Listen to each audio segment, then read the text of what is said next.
Heavenly Father, we come to you today with lots of humility. We come to you wanting to do the best for our country. We pray that you will guide the deliberations in this meeting.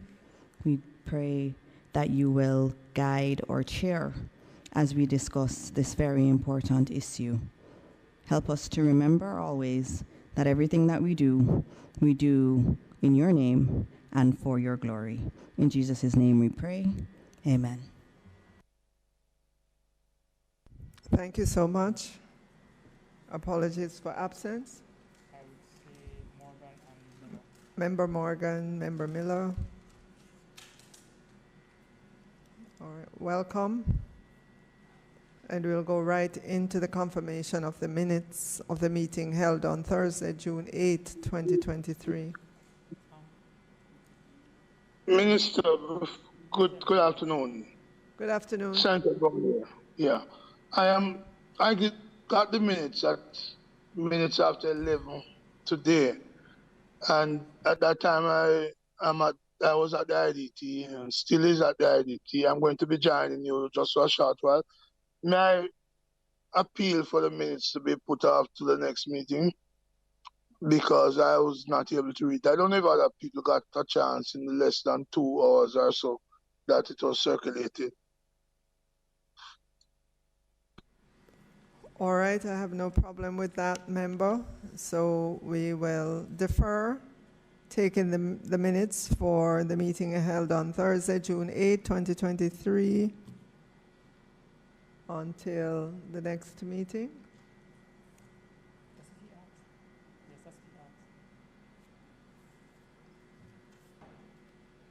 My only issue is, are there any matters arising that we need to take? There are many matters in there. Okay, Member Brown? Yes, Minister. Unfortunately, there are many matters in there that we I need don't to... think the confirmation prevent the late confirmation prevent us from raising matters that were discussed at the previous meeting. Okay, all right. So I don't think it affects that. All right. So we'll take the matters arising, but we will defer confirmation to the next meeting. All right, so that's where we are now, actually, matters arising from the minutes.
Chair, I think one of the matters that would arise from the last meeting would include the matter of the disqualifying offenses and the schedule from the Criminal Justice Act.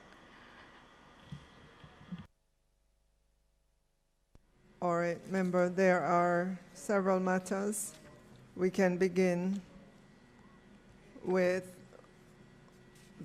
that one that you raised, the matter of the disqualifying offenses.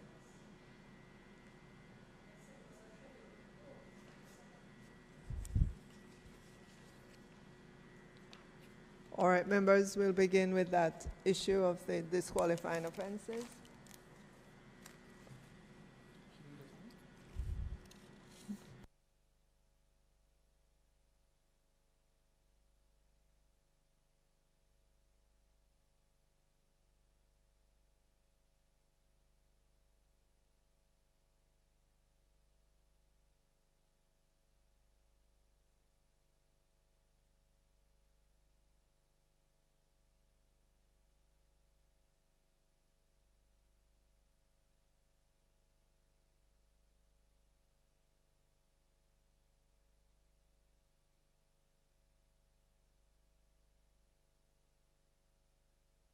Chair, so I was attempting to go through the schedule from the Criminal Records Rehabilitation of Offenders Act to identify the different sections that were highlighted there.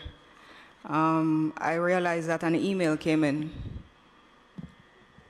with a long laundry list. I think it's about 49 pages of proposed offenses that could constitute disqualifying offenses.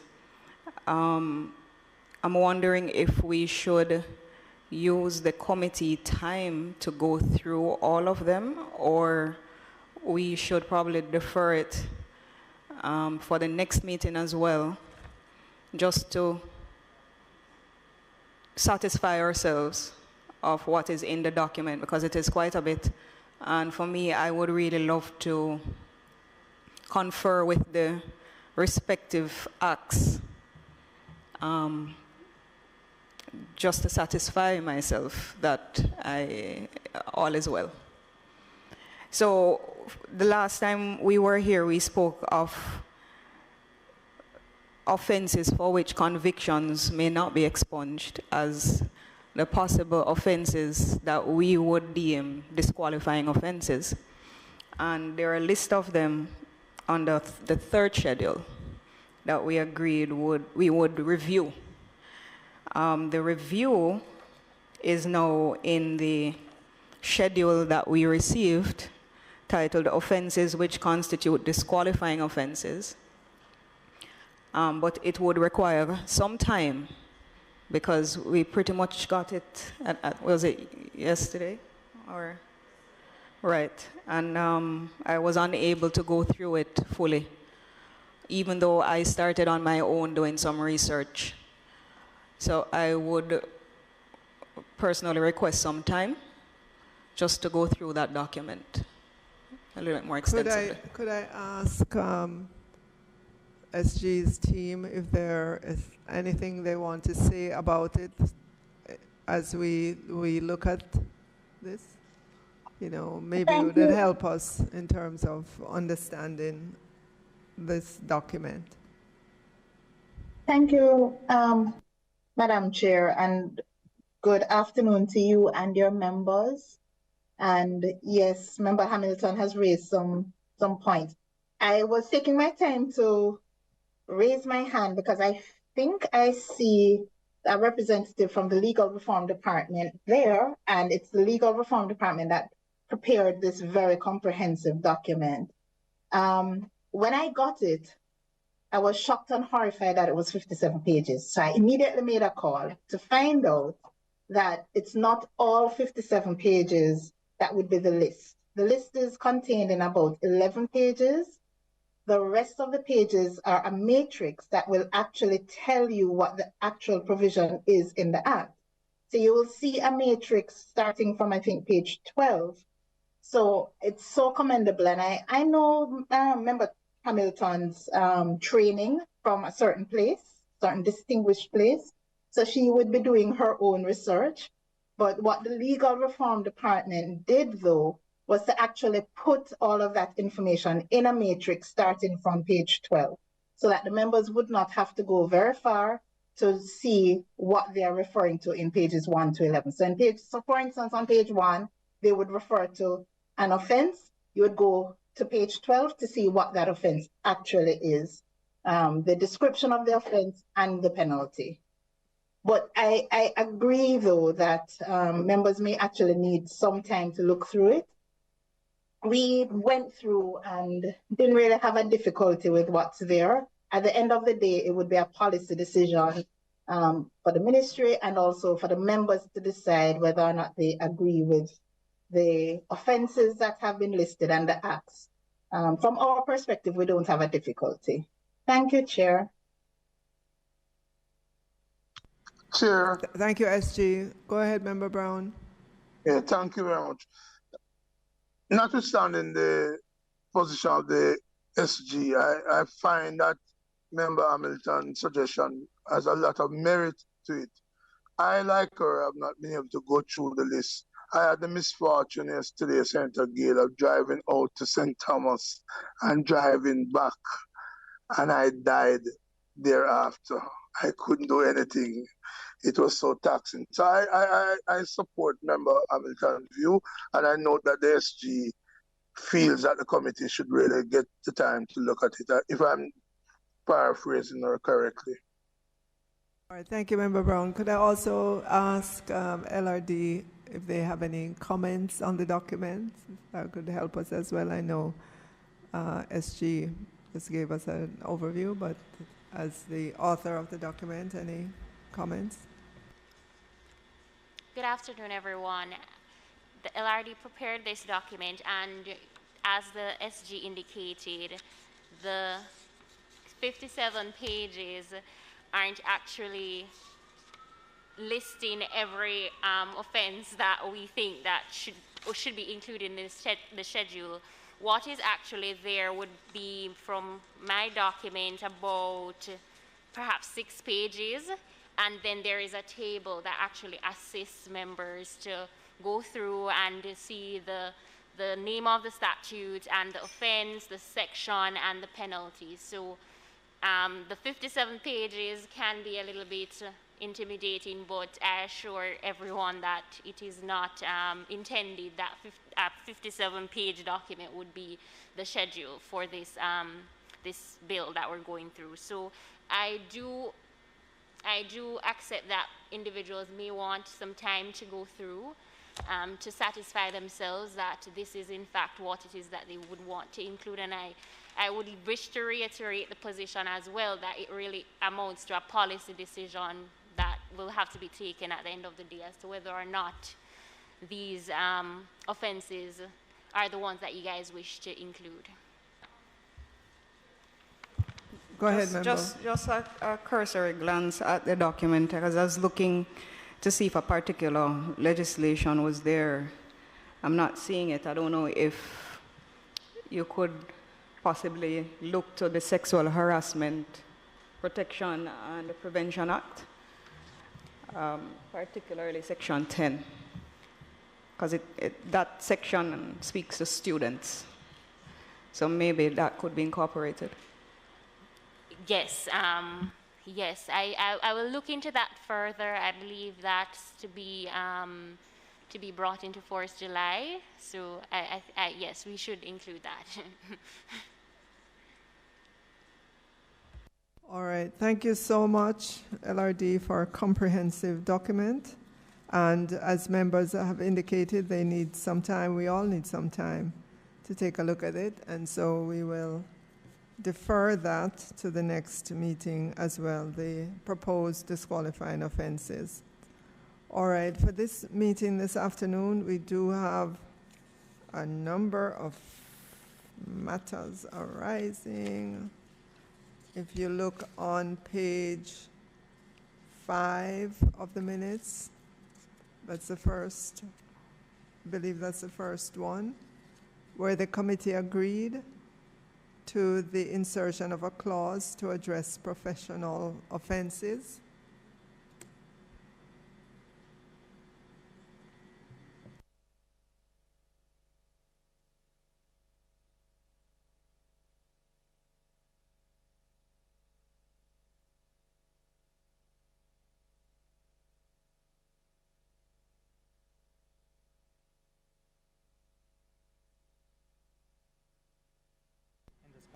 Technical team, just could you let us know if you have these matters available, if you have these matters?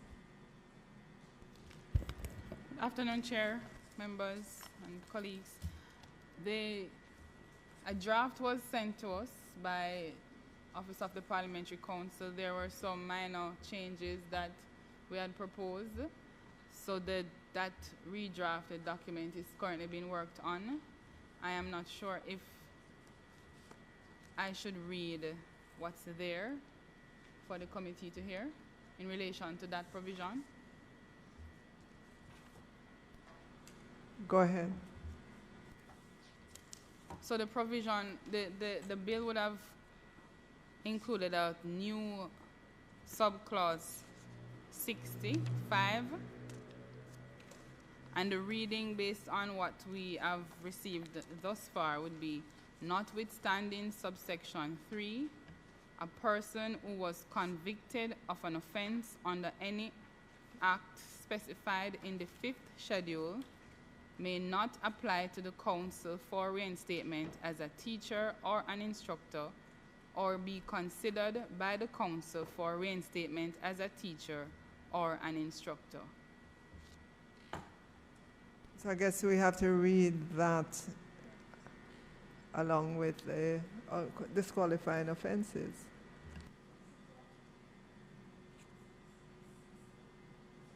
Right, Ms. Gordon-Jones?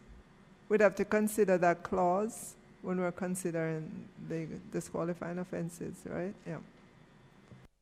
Go ahead, member. I was just asking, what was the proposed clause? 6? You said 6 something? 6.5? 61. 61, 5, 5. yes. Okay. Just a correction. Thanks.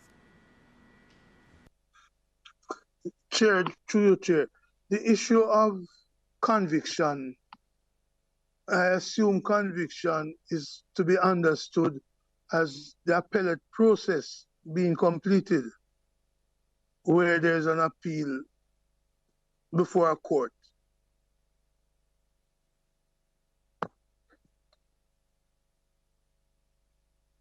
Would that be so?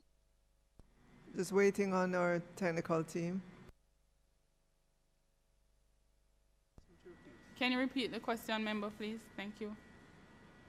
Yeah, what was said, that the clause you just read spoke to conviction.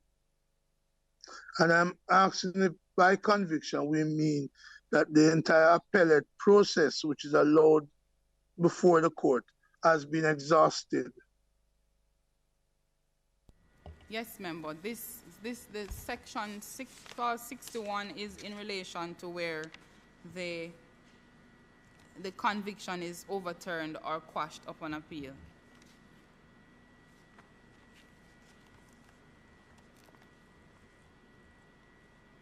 And if the conviction is squashed, such a person would be allowed to reapply?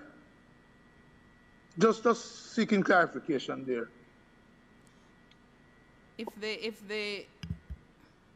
If it's quashed, it would mean that the person would have to be reinstated.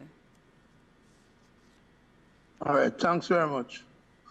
Minister, I'm going to have to leave the meeting at this time. As soon as my other engagement is over, I'll try and rejoin. Thank you very much. All right, thank you, Member Brown. Yes. But Chair, wasn't there a discussion in relation to some reservation as for the council in instances of appeals being quashed, leaving it to the council to intervene? Okay.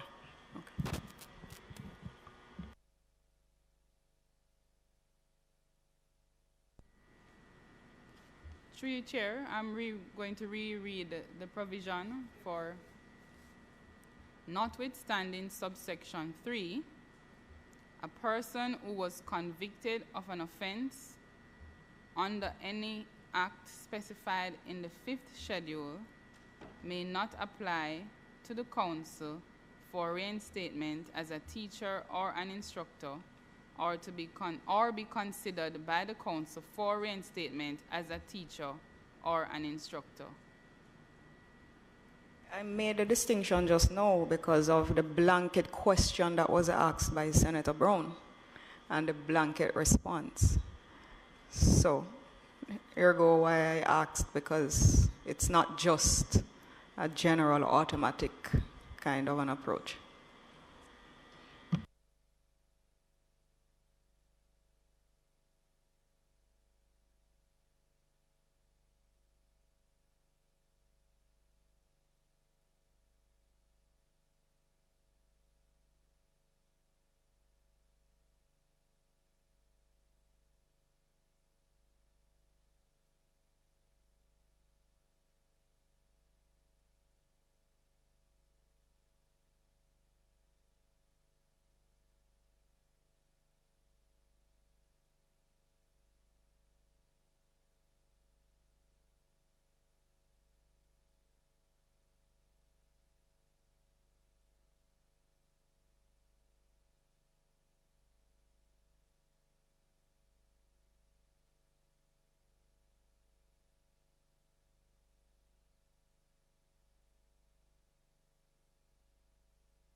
Chair. In relation, Go ahead, please. In relation to 61, 3 and 4, recall that there was a need to remove the terms prescribed documents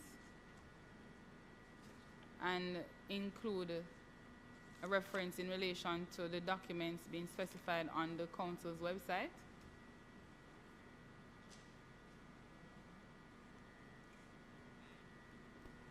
All right, members. I will read the provision. All right, please go ahead. 61.3. Where the revocation of the registration, a license, or authorization to teach of a person relates to the conviction for a disqualifying offense, the person whose registration, license, or authorization to teach has been revoked may apply for reinstatement A, after the penalty for such disqualifying offense has been served, and B, having furnished the Council with any documents and information specified by the Council on the website of the Council. Chair, so that section just now could not still include the disqualifying offense, because, as we said, you won't be able to apply for reinstatement where a disqualifying offense is in play or at play. So we would have to remove the reference to disqualifying offense in that regard, and anywhere else it may exist where reinstatement is concerned. So it would now fall under the professional misconduct.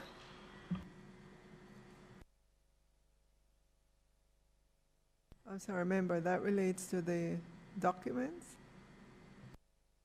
No, Chair. We're at 61.3. I thought the clause that legal counsel was reading had to do with the prescribed documents. Remember, there was a question about that. Right, yeah. But within that, there is still reference to disqualifying offenses. All right. Yeah. So we need to remove that, because what we agreed was there can be no reinstatement where a disqualifying offense is at play.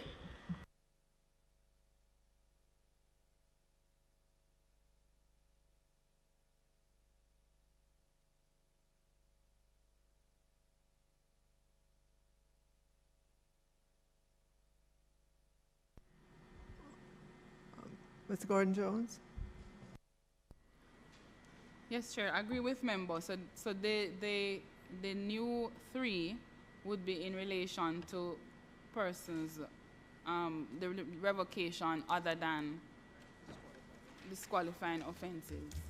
So the provision would read, a person whose registration, license, or authorization to teach has been revoked for a reason other than the conviction of a disqualifying offense may apply to the Council for reinstatement, having furnished A, evidence in writing to the Council that the reason for the revocation no longer exists, and B, the Council,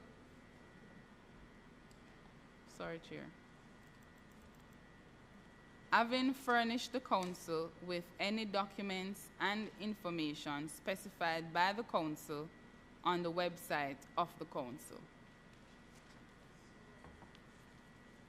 So, Mrs. Gordon-Jones, you are replacing 3 with 4 then, right? So we will remove 3 altogether. Yes. Okay.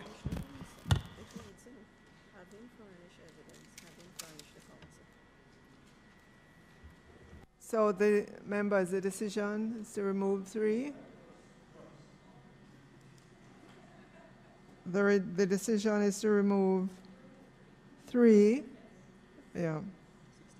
So 4 will now become 3. 61.3. Ms. Yes, Gordon-Jones. The decision is to remove 61.3. Yes, Chair. Okay. And then what changes after that? The new subclause 3 would be what was just read. Okay. And then the five would be now 4, and then you take out those words. All right, so we have acceptance of that. We do a quorum now. Yes, Chair. Acceptance, members? Okay. All right, Mr. Nash, it's decided. All right, we'll move on to the next one on page 6 of the minutes. Chair, just to clarify, in terms of the new subclause 61.4 that will treat with the matter of professional offences, would we will reread that one when the committee considers the list of offences?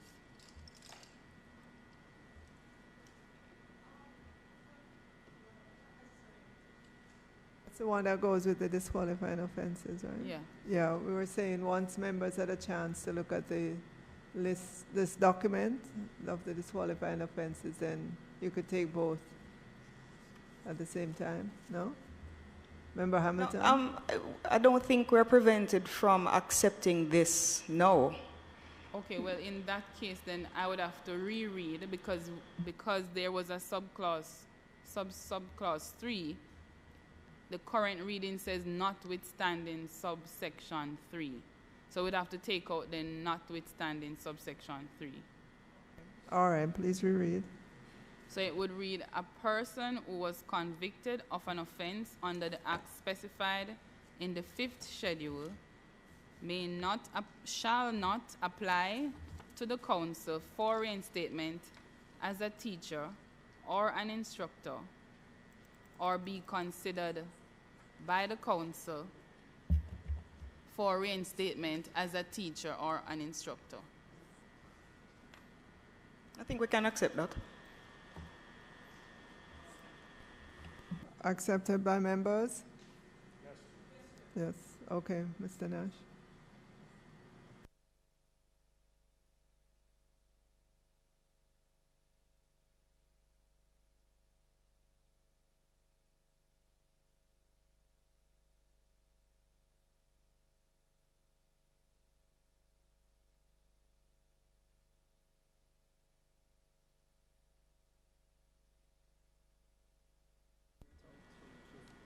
Chair, in terms of 62C, 62E?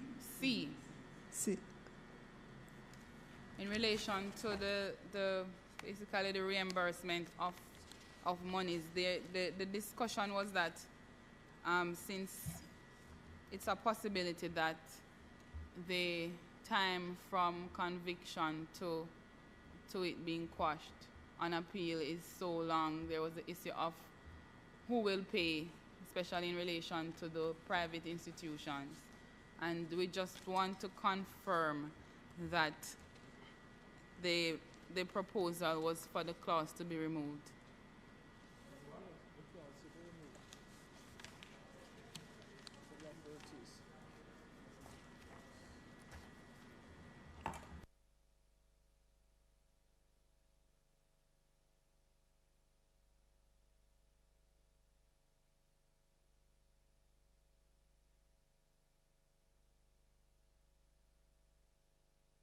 Okay, that was supposed to be.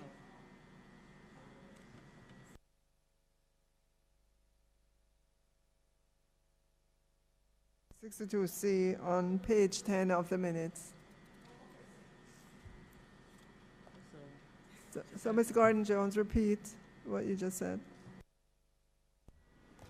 We're seeking confirmation from the committee in relation to the removal of 62C.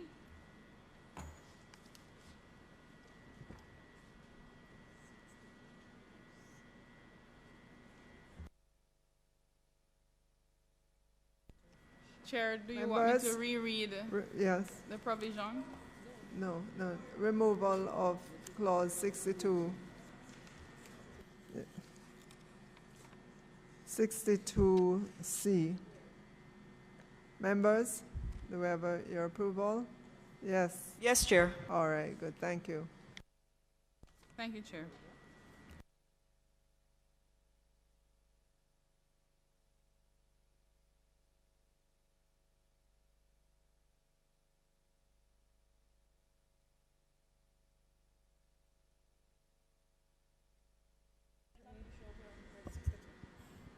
Yes. Yes, I still have an issue with clause 62, because in clause 62, if we look at the first part of it, in terms of the disqualifying offense, we say that if it is overturned or quashed on appeal, that essentially we are reinstating the person when we look at 62B, but we had already agreed that there may be instances where someone may not be legally convicted, but there may still be a professional conduct question that's involved. And this one seems to me to be just going straight, if the conviction is overturned or quashed, that they're automatically reinstated, where last week we had agreed, or last meeting we had agreed, that there may still be some consideration for professional misconduct in some instances. Right. So there's a little bit of a disconnect. Right. You're absolutely right. And in the minutes, it did speak to that. Yeah. Let me see if I can find it. Who? Oh, SG, please go ahead. Thank you, Chair. Yes, it was discussed, but just to point out that if there is any perceived disciplinary misconduct, then proceedings would have to be taken against the person. So you would have to institute disciplinary proceedings against the teacher or instructor. Yeah. Okay, we agree, So, just yes, for natural justice. Yeah. It does not stop the disciplinary proceedings from continuing in relation to the misconduct. And there or instituting them. You may not have even instituted them. So that's the whole point. Right. So even if the criminal charges are dismissed, the person, yes, would be reinstated, but then you could institute or continue disciplinary charges. Right. That's how I understood it. Because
Chair, there may be a gray area in my mind, because we're speaking of, on the one hand, a disqualifying offense, which essentially may very well be separate and apart from the professional misconduct. So the courts would be treating with the disqualifying offense that may be quashed at the point of the court. And you have in place the concern raised by the institution in relation to the professional misconduct. They are two separate issues and must be treated independently. And so far as I am concerned, I don't believe, since they are being treated separately, I don't believe that the question of the professional misconduct must discontinue. It could run. Because, remember, Hamilton would have raised a concern privately in relation to the statute of limitations. And so the disqualifying offense may very well be in the courts hanging on for an extended period, which may prohibit, because they are treated similarly in nature, it may prohibit the act of the professional misconduct from pursuing. And so we ought to consider how very well we can separate them. Read the section that you have.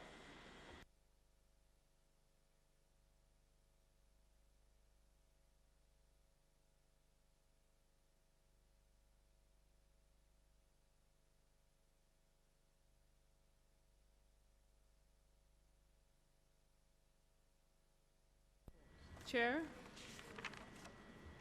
Go ahead. I will read the new proposed subclause 64 and 5 and 6. Sorry.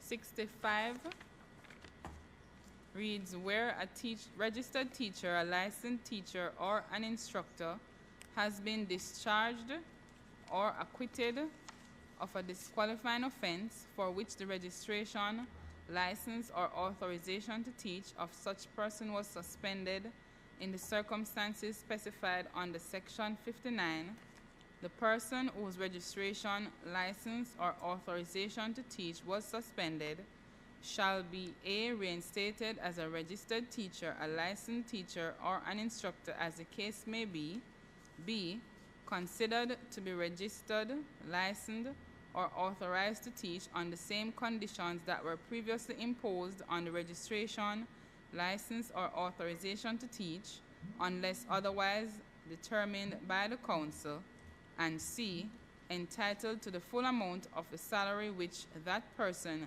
would have received if that person had not been suspended.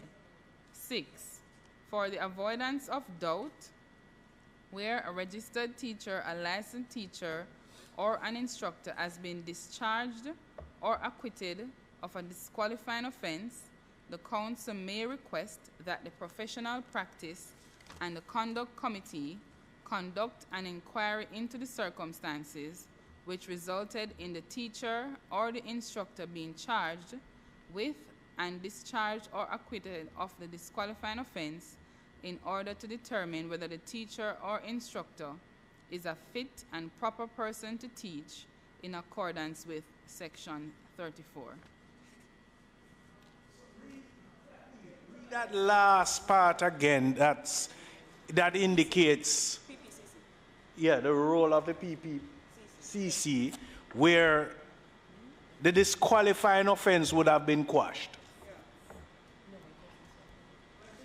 Where, for the avoidance of doubt, where a registered teacher, a licensed teacher, or an instructor has been discharged or acquitted of a disqualifying offense, the council may request that the professional practice and conduct committee conduct an inquiry into the circumstances which resulted in the teacher or the instructor being charged with and discharged or acquitted of the disqualifying offense in order to determine whether the teacher or instructor is a fit and proper person to teach in accordance with Section 34. The only issue is we still have to wait until after the disqualifying offense is, yeah, right, that, yeah, but then do you wait 30 years or whatever length of time for the courts to decide. My question would be, what would trigger the PPCC to conduct such? Is it at the request of the teacher? Or does the council just decides after? No. So a complaint would have been laid. The teacher or instructor would have been in the courts for this disqualifying offense. That disqualifying offense would have been quashed. Now the institution or the council would be seeking to do a review to determine whether or not the person is fit and proper. Because based on the fact that there is the contemplation now of restoring. So you're saying that the council now would trigger this action to make a determination after 15 or 20 years after to determine if the person is fit and proper? There's a challenge there. I'm thinking this through because maybe that clause could be reworded, probably using notwithstanding whatever happens in the courts. Because if we're going to tie that inquiry to the conviction or otherwise, then you would be tied to that protracted period of time that it would have to go through the courts. So, yeah, but it said, if you read the first line of that clause, it's pretty much saying we would have to wait for the courts to decide before the PPCC would kick in, unless we are interpreting it incorrectly.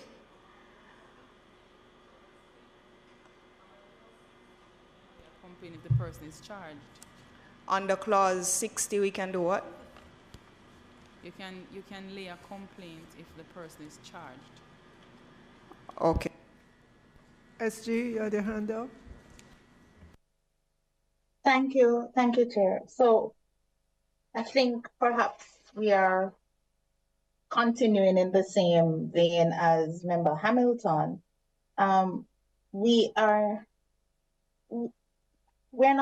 We think that the clause could be reformulated.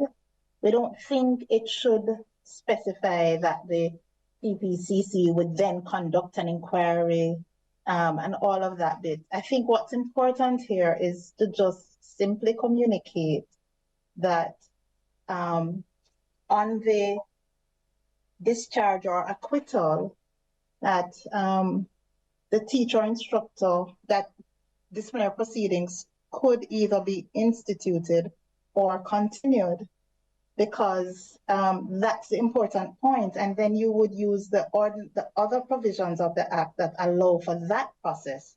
Those are the provisions you would use. So you wouldn't then have to try to answer the questions that Member Gale is raising, because it would be clear that those provisions would then operate.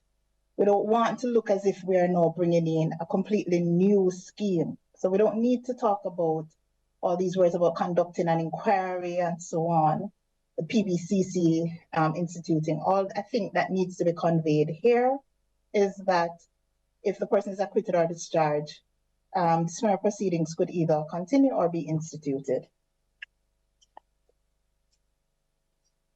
Chair, I agree entirely with the SG. I like that approach. Yeah. All right, so moved, members, in terms of the approach. Yes.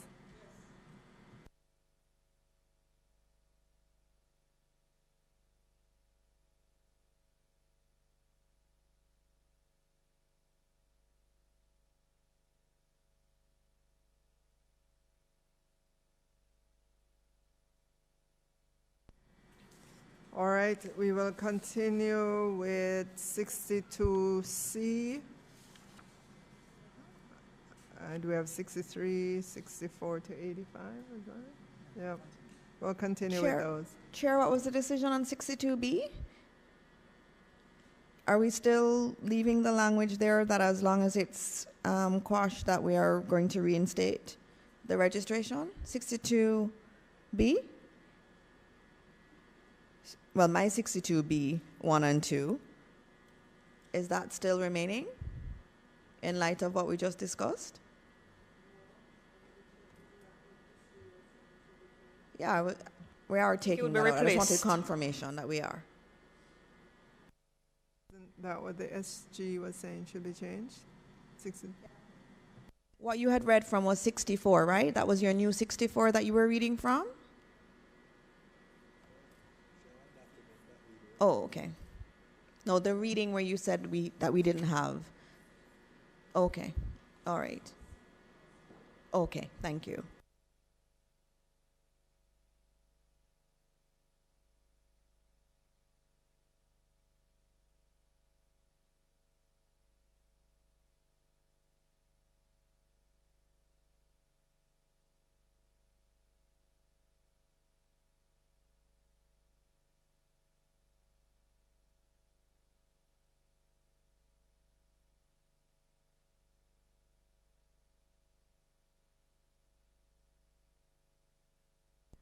Chair, in relation to 62, we'll reconsider whether it's relevant, and at the next sitting, we will provide a redraft of 60 and other relevant clauses. All right, accepted.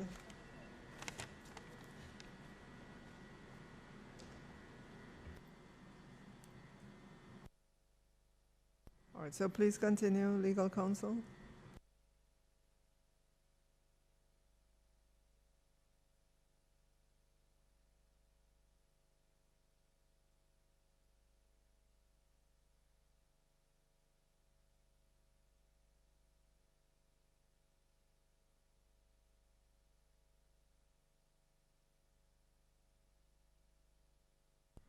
Chair, the next provision is clause 64. 64, yes. The council shall instruct the registrar to take all actions necessary to give effect to a decision of the professional practice and the conduct committee under this part.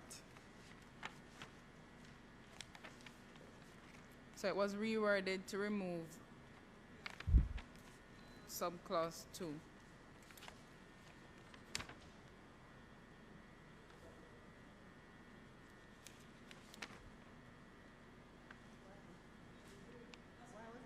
Yeah, you did. It was removed.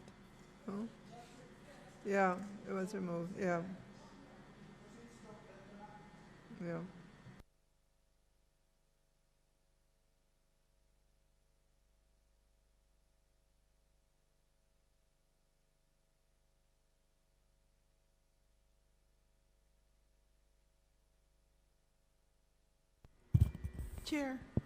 Chair. Go ahead, member.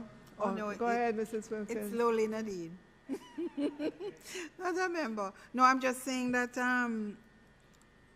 it can't be, if you put the council must instruct the registrar to take all actions necessary, that is too vague. And it appears to be leaving a discretion to the registrar to determine what is the necessary action as worded. So I don't think it should be as vague as this. You wanted to specifically outline what those actions should be.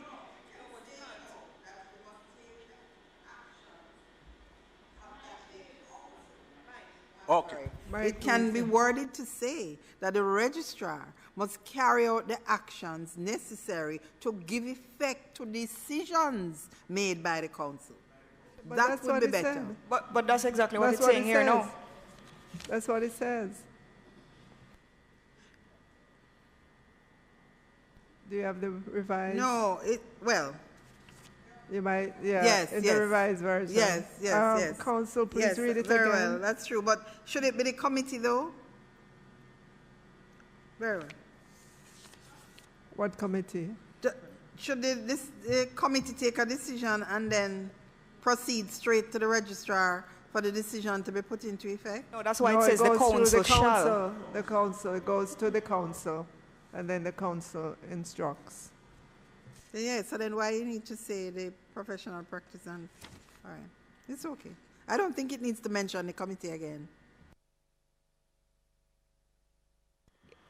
But I withdraw my main point. Yeah, but it would require that context, though, to determine what decisions, where the decisions came from, I would imagine. I don't think it...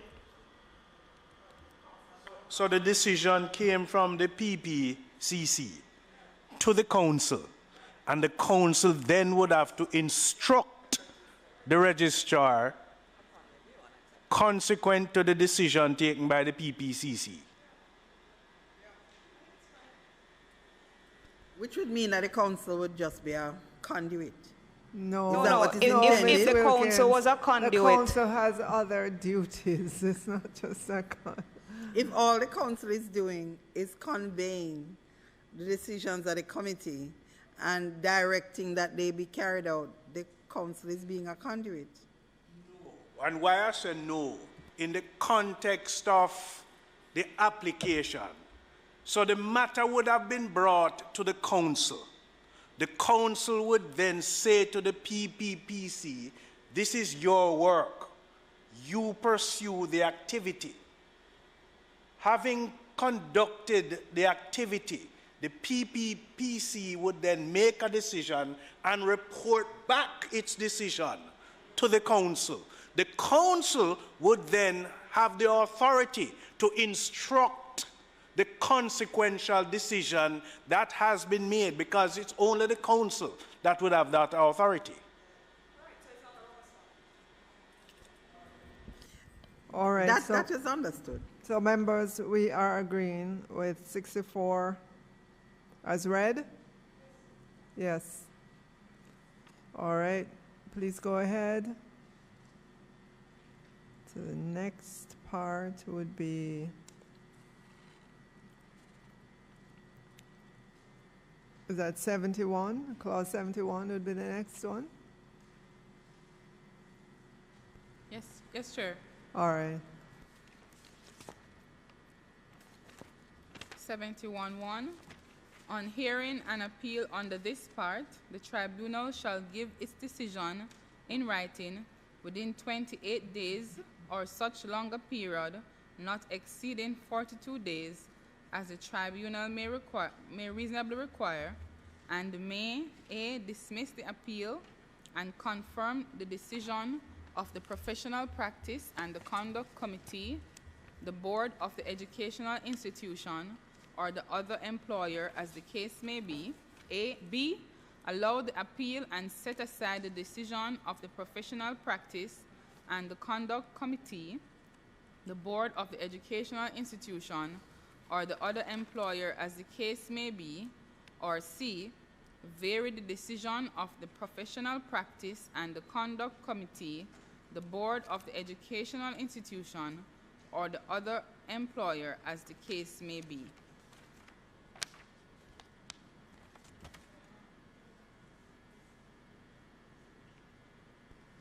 So I put clause 71(1) to the members. All right, A, B, and C, 71(1), A, B, and C. To members. I mean, we may have discussed this already, but just on hearing an appeal under this part, the tribunal shall give its decision in writing within 28 days. So that's the first stipulated period. Or such longer period not exceeding 42 days. Now this 42 days is providing an extension for the tribunal, as the tribunal may reasonably require. Suppose, for argument's sake, it's not concluded within the not exceeding 42 days. what happens?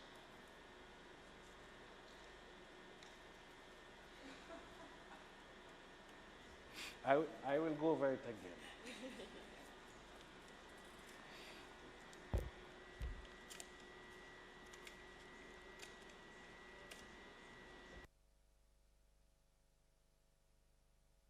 No, let me say it again. On hearing an appeal under this part, the tribunal shall give its decision in writing within 28 days. First opportunity. Or such longer period, it says now, not exceeding 42 days. End, full stop. As the tribunal may reasonably require. Now, what happens if after not exceeding 42 days, the tribunal does not complete its work? Because this 42 days not exceeding is a final stipulation in my mind. It is. But you further say, as the tribunal may reasonably require. So is there any discretion being contemplated exceeding the 42 days if the tribunal, outside of any concern that may present itself, that it could not, in effect, meet the not exceeding as stipulated? You have some persons, and I have nothing against them, but you have some persons who are advocates and representatives that might be tied up in court.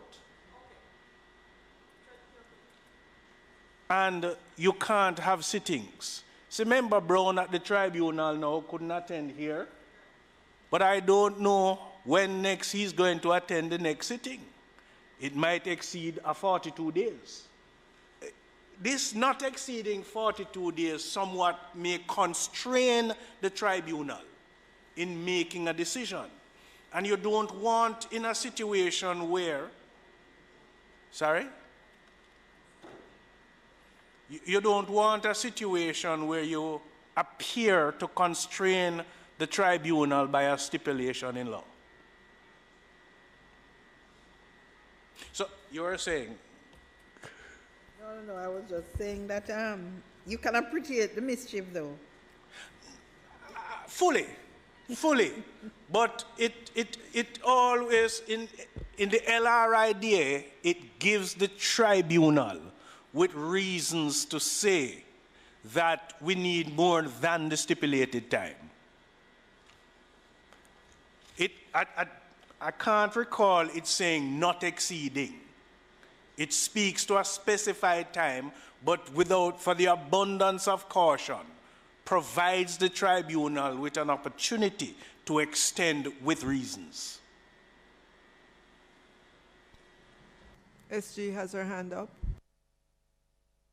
Thanks, Chair. And forgive me, but I feel like we're going in some circles because I thought this was discussed already. I didn't realize that this was the decision of the committee that's being reflected. We don't support an outer time period.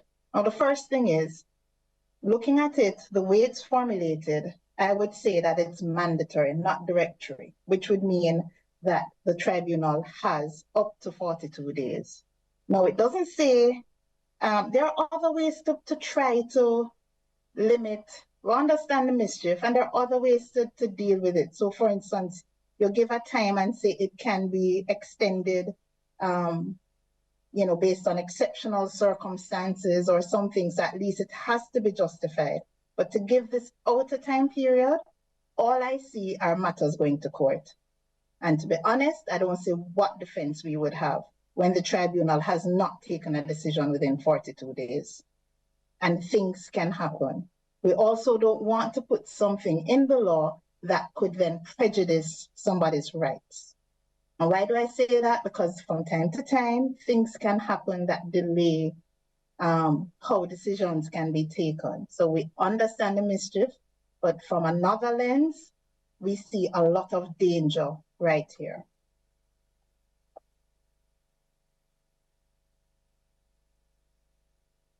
Chair,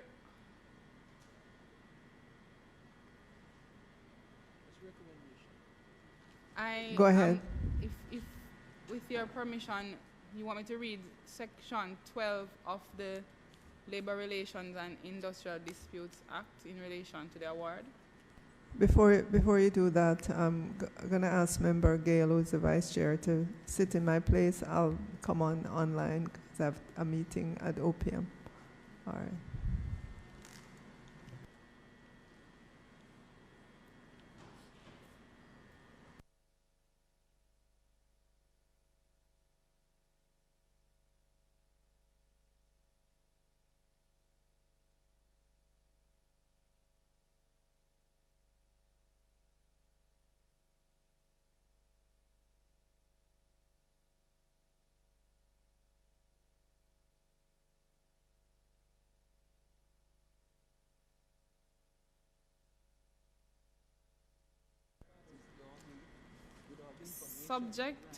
Subject to the provisions of subsection 2, the tribunal shall, in respect of any industrial dispute referred to it, make its award within 21 days after that dispute was so referred, or if it is impracticable to make the award within that period, it shall do so as soon as may be practicable, and shall cause a copy of the award to be given forthwith to each of the parties and to the minister. 2. The period of 21 days specified in subsection 1 may be extended by the tribunal, A, for a further period not exceeding 21 days at the request of any of the parties, B, for such further period beyond that specified in paragraph A, as the tribunal may, with the agreement of the parties, determine. So in that situation, it specified a defined period of extension, and then it goes by providing some level of flexibility with the agreement of the parties involved. So the tribunal would have to indicate to the parties that there is a need for an extension and request the support of the parties involved. That's my reading of it.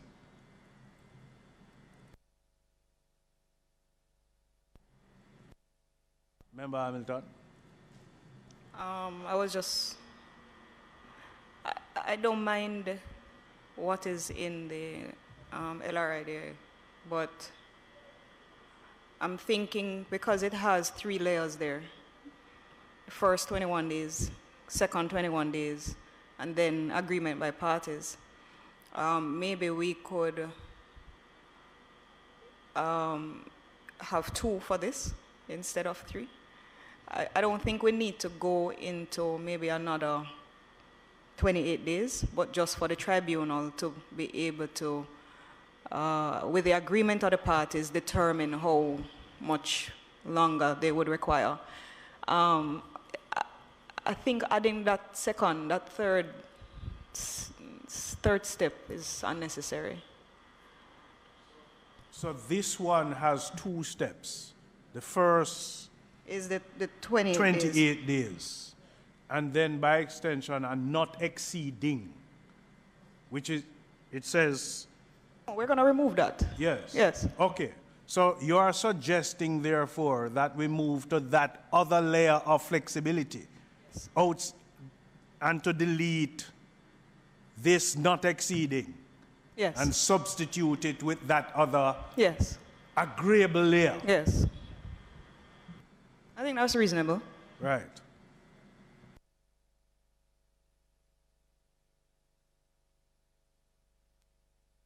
So the committee would accept that approach? I support. Thank you. I'm sorry, Mr. Chair. I actually had my hand up on Sorry, the same point. SG. Just querying why the committee is going with this approach where you have to have the consent of the parties, because it is not, whereas we understand it is for the IDT, for most other tribunals, you don't have that. So I would just like, I think it would be good for us to have an explanation on record.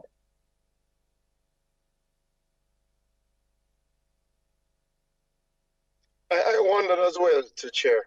I would like to hear, following up on the SG's question. Sorry, Member Green, you want to repeat? No, I was just supporting the SG's question. I was wondering as well. Does it do harm, SG, to the tribunal and carrying out its functions? Yes, because if both parties don't agree, they can't proceed. And you already have this caveat about as is what, reasonably practicable or something like that. So if there is an issue, I mean, the tribunal then has to ensure that it has good reason for the delay. If both parties don't agree, but the tribunal has good reason for delay, the tribunal is not given that option. And I'm saying that is not a usual provision in these types of tribunals. It's a provision for the IDT, but we can understand why, because the IDT does not operate like other tribunals. And the way, the approach of the IDT, which is commendable for the types of matters that go before it, I don't know if that is suitable for this situation to tie the hands of the tribunal in this manner. So it's just that I wanted to understand why we would take the approach, the IDT approach, compared to the approach for other tribunals. So all right. So the concern that I had raised was in relation to what appeared to be a final stipulated time frame, and that there may be consequences that should give the tribunal some level of flexibility to move beyond what is stipulated in law as being proposed here. And if we can find language and a particular approach that would offer the tribunal in this case some provisions of flexibility.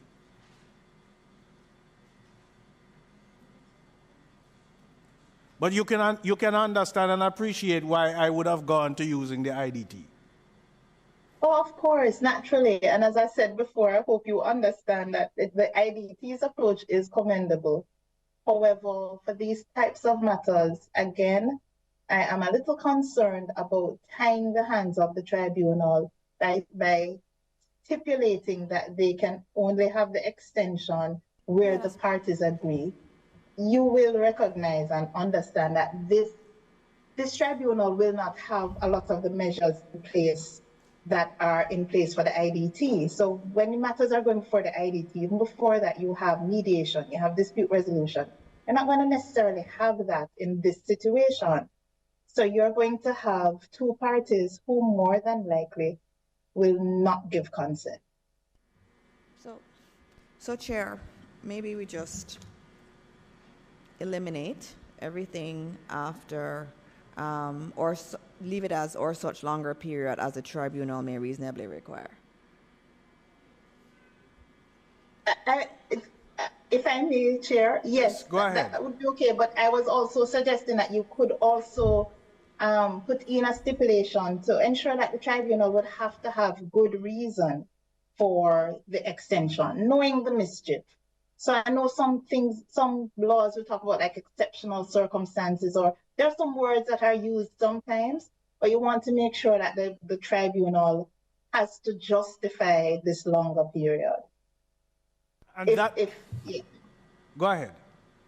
No, nothing. Sorry. Go ahead. That is what I agree with, because there ought to be reasons presented by a tribunal if it's going to require an extension, and not just because a provision is there for an extension. there must be credible reasons presented to the parties involved that suggest the reasons why the tribunal would want an extension. So if we could have language that supports that kind of approach.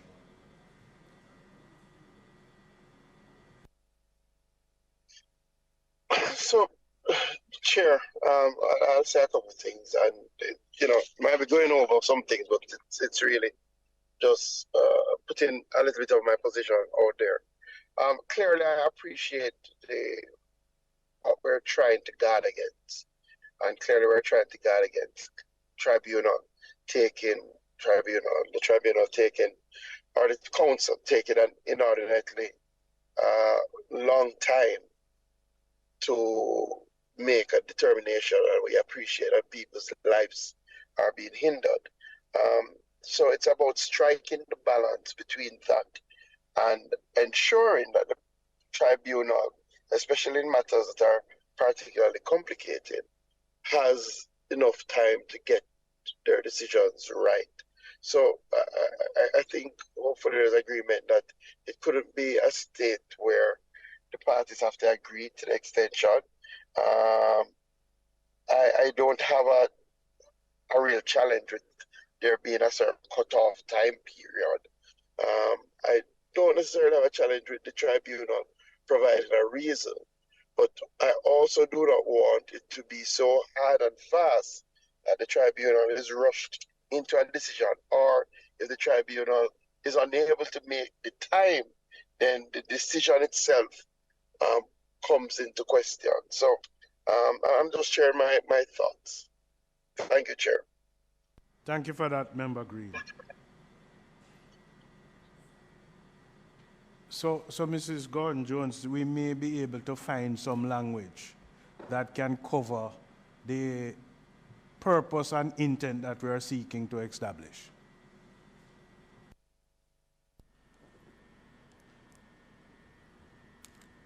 Yes, Chair, we will seek to provide that language for the next sitting.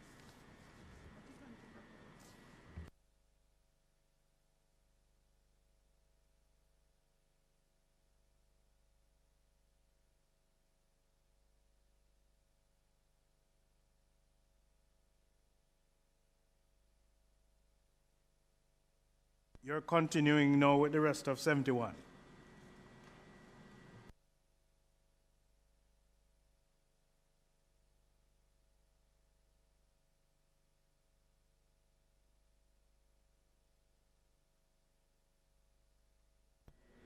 I'm sorry, Chair. Just for my what was the decision a while ago? I'm not clear. What further? What we would have done is to refer to the technical team to provide some considerable language based on what we would have discussed to identify a more flexible approach. I think some guidance needs to be given so that you can know that there'll be finality when they've come back to you. Is from a policy perspective, is it desirable that only one time period should be stipulated, and what is being worked on is what is to provide for the extended period to be allowed without being unduly restrictive? But if you're not, but this is it, you may as well, I think, go back to give its decision in writing within 28 days or such longer period as the tribunal may reasonably require. It requires them to exercise reason in extending the time period. So that would mean that we would delete that second layer of not exceeding and allow the flexibility in relation or such longer period. And they have to be reasonable. It and requires yes, that they be reasonable. They can't be, and also to provide reasons if they require an extension. Well, this doesn't say they have to provide reasons No, it doesn't. to the parties, but you're thinking that that would be adequate. Well, I wouldn't want the tribunal to go off on a frolic.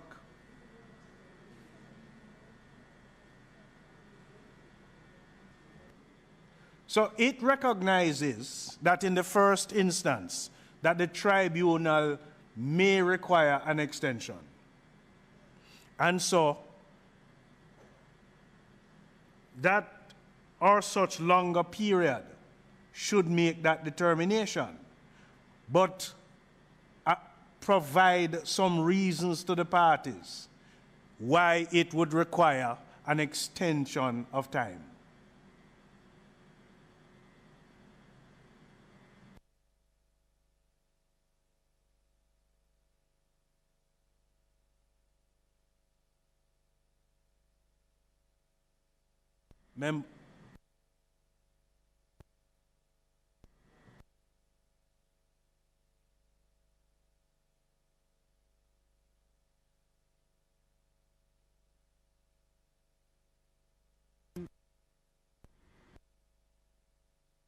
To use the other mic, Dr. Gordon.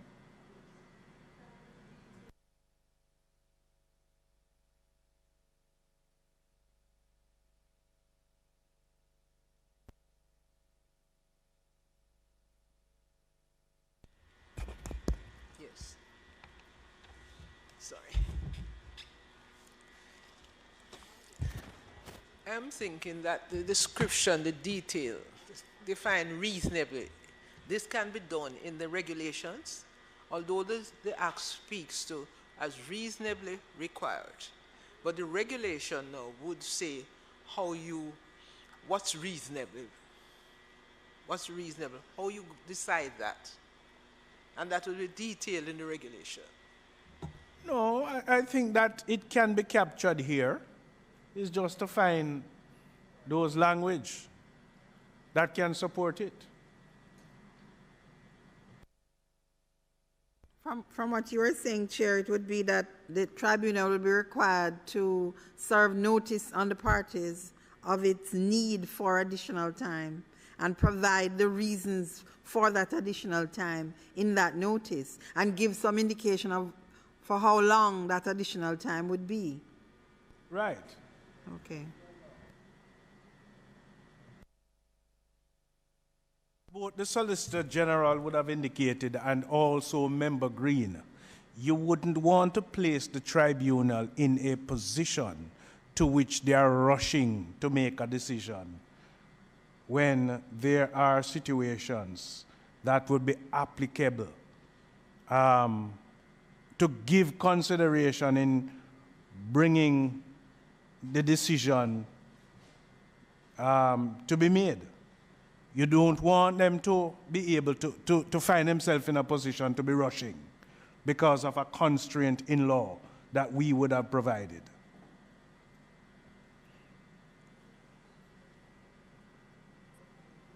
Sorry, Chair? Yes. Maybe. Yeah. Sure. Yes. From what has been said, we take it that there are three components to this. The first component is the indicative time frame for the decision to be handed down. The second component is the ability to extend that time frame in the discretion of the tribunal. And then the third component is that if the tribunal decides that it needs more time, the standard could be reasonably required. As was read earlier, LRID speaks about impracticable, but let's use reasonably required. There would then be a duty to inform the parties of the need for the additional time and the reason why the tribunal has decided that it needs the additional time. So from the discussion, we discern that there are three components to what appears to be the preference of the committee. And I would also add that this tribunal, the composition of the tribunal, I think it's a former judge that has to be the chair. Yeah. So that might assist in ensuring that whatever reasons are given are done by someone who has had a career in issuing judgments and therefore has a sense of what are reasons that are acceptable, and will also have a sense of what timeframes make sense in a specific factual context. That's our further contribution. Thank you for that, Mr. Foreman. You read the stipulations quite correctly.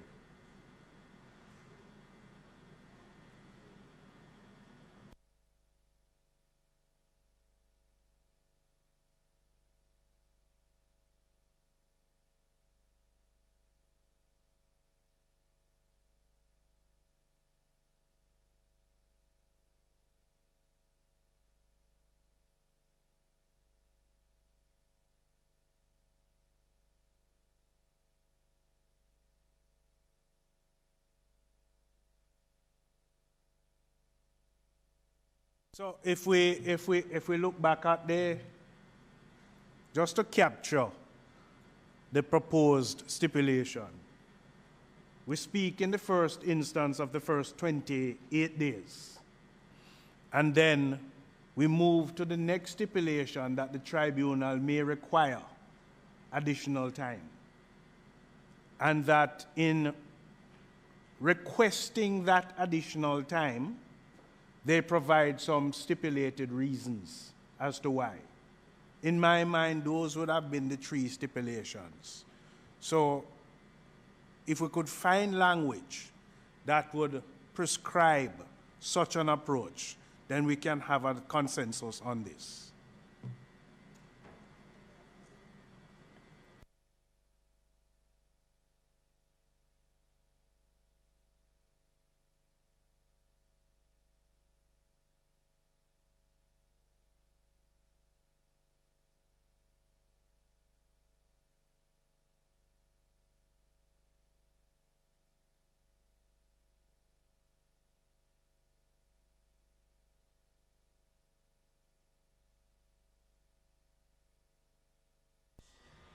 Chair? Yes, Dr. Rod. You know, the legislation is never able to solve every possible problem. And I'm suggesting that the tribunal asks for the extended time, they decide, or whatever, the extended time, in consultation with the parties, and we put a full stop.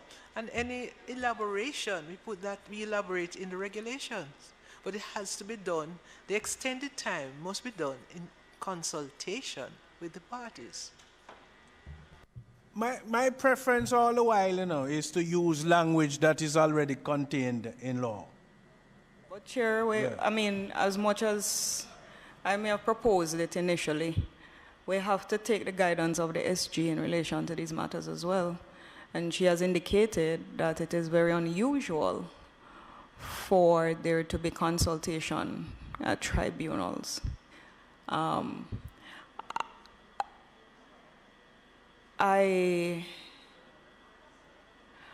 am thinking that as it is here, we just remove the 42. We leave the language as the tribunal may reasonably require and move on. I don't think, I mean, if the parties are aggrieved, I mean, I understand. so the initial time period is 28 days, or such longer period as a tribunal may reasonably require. Yes. That's it. So we just move the 42. Yes, consultation may I not think be we the can move legal on term. from this one. Okay. It seems to be a little tricky. It's detaining us unnecessarily. I agree with Member Hamilton. So let's work with that then if the committee is in favor of that. I have already been in favor of that, so yes. All right, let's move and on. Member Dixon, who was quick out the blocks. Right. So we can now move on to B.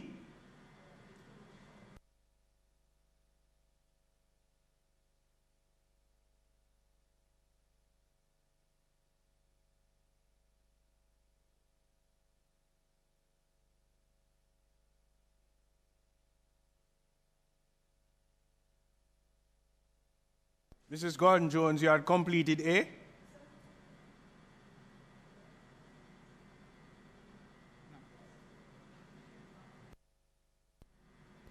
Chair, repeat, please. I was asking if you had completed A. 71A? Yes. Yes, I read 71 A, B, and C. Okay. But and so we accept those. There's a issue that my friend has raised as to whether it should be the decision of the council and not the PPCC. So if we are to revert to the current wording. Where is that? So A, B, and C, it would have been reworded to indicate the PPCC, the Professional Practice and Conduct Committee from the council. So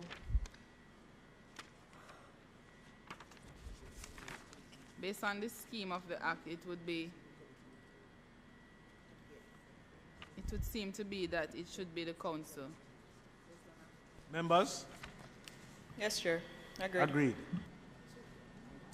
Next one. Sorry, no. Sorry. Apologies, Chairman. Mr. Foreman? Sorry.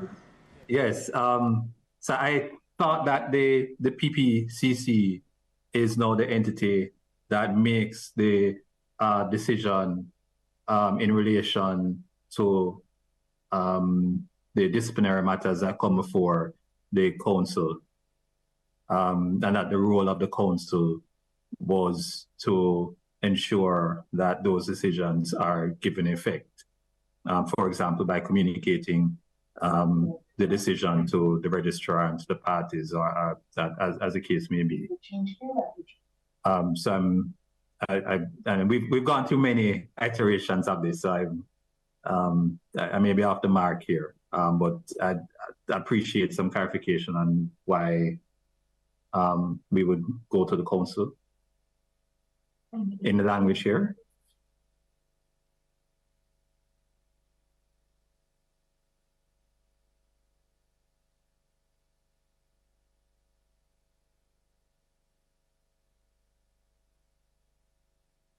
So my recollection is that a complaint is made to the council.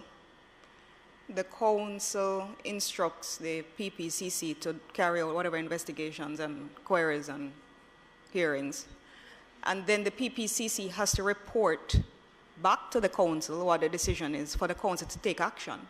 So at the end of the day, it's really the council that has the authority to do so, which is why this distinction now is being made here, I presume. Am I correct, Mrs. Gordon-Jones? Yes.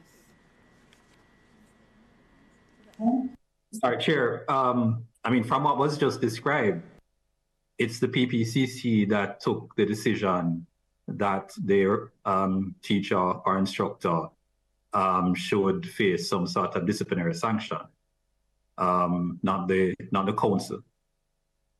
And from my recollection of the other changes that have been made, wherever there's a reference to a disciplinary decision, we've indicated that it's the PPCC's decision, and not that of the council being the sort of more abstract entity, versus the PPCC that is the tailor-made entity that is deciding whether or not a disciplinary offense is made out.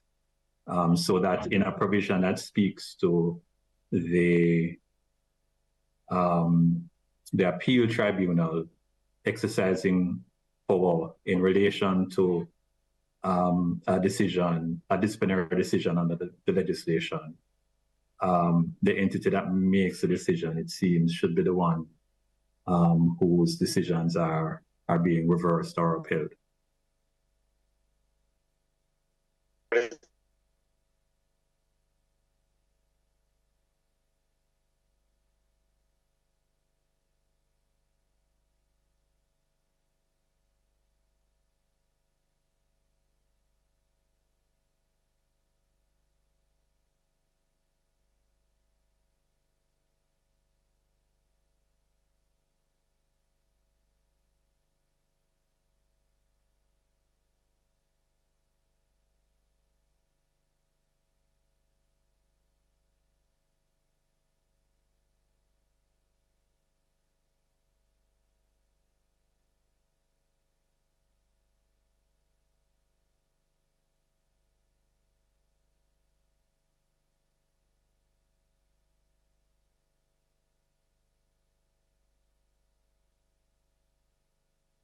Mrs. Gordon-Jones, this would have been based on the previous changes made to substitute the PPCC with the council.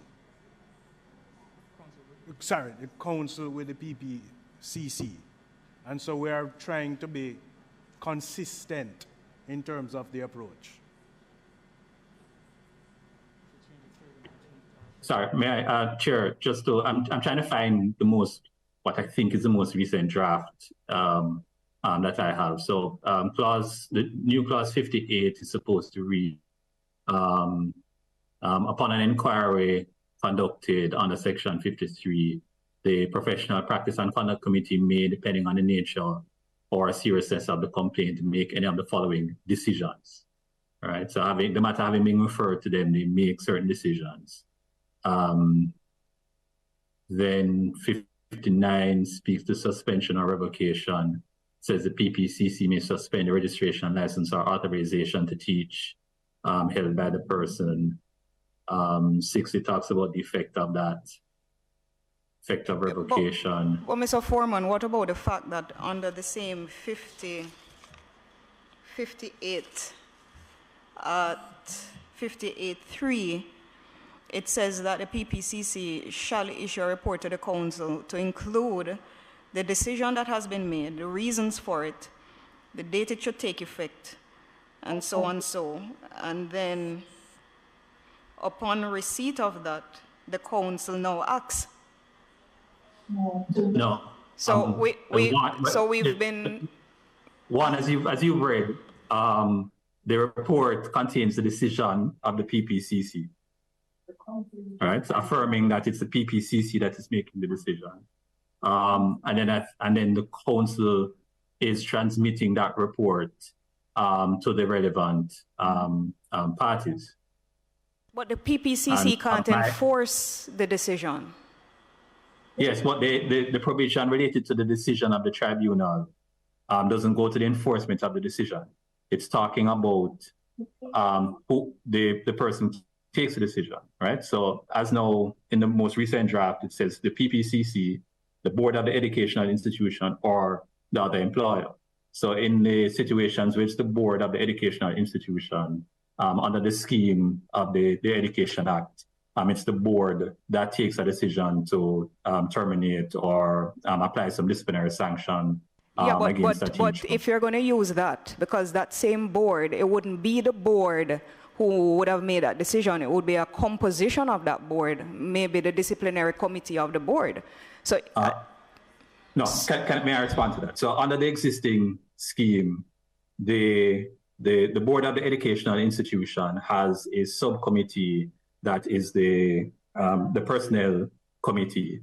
The personnel committee conducts the hearing. The personnel committee makes a recommendation to the board of the institution. And the board of the institution decides whether to accept the recommendation or to vary the recommendation or to not accept the recommendation. So it's the board that decides whether to act on the recommendation.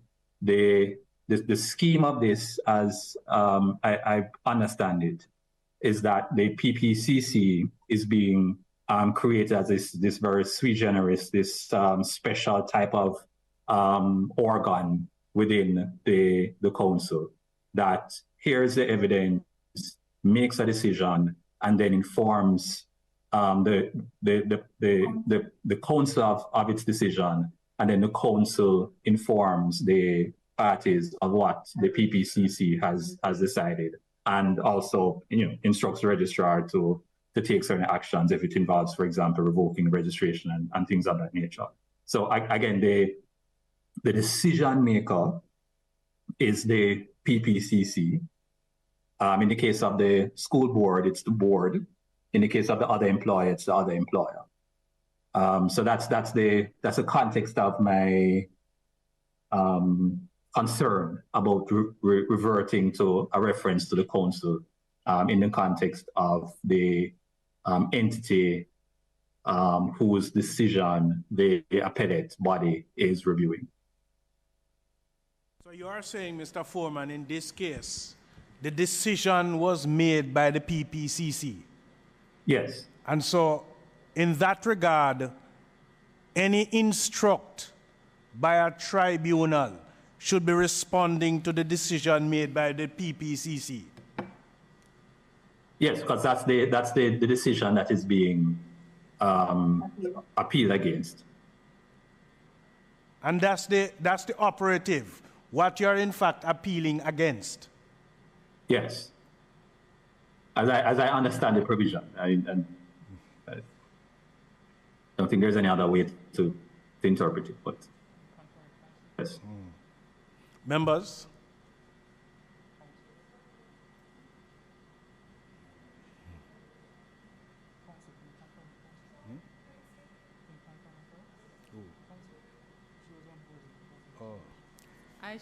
I share similar sentiments as my friend, Mr. Foreman. I will allow my other friend, Ms. Wilkins, to indicate her difference in relation to this matter.